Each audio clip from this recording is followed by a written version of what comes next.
আসসালামু আলাইকুম প্রিয় দর্শক। ভিপি সাদিক কায়েমের কড়া মেসেজ।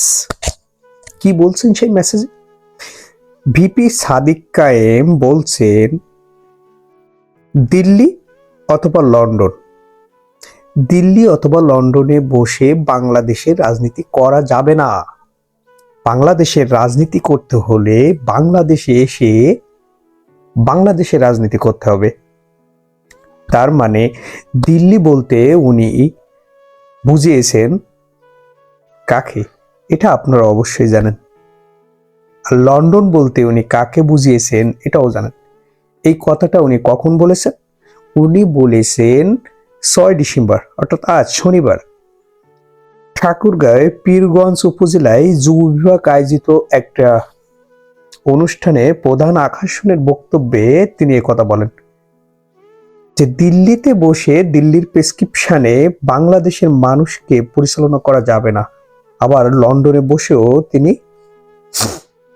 করতে পারবেন না। বাংলাদেশের মানুষের রাজনীতি করতে হলে, মানুষের উন্নয়ন করতে হলে বাংলাদেশে বসে রাজনীতি করতে হবে। ভারতের প্রেসক্রিপশনে বাংলাদেশের মানুষের উন্নয়ন করা যাবে না। তিনি এটাও বলেন যে ঠাকুরগাঁওয়ে আজ অবহেলিত উন্নয়ন হয়নি নেতৃত্বের অযোগ্যতা, দুর্নীতি এবং অনিয়মের ফলে, আর কিছুটা ভারতের প্রেসক্রিপশনে। তাই ঠাকুরগাঁয়ে মানুষের উন্নতি করতে হলে দিল্লির দাসত্ব থেকে বেরিয়ে আসতে হবে।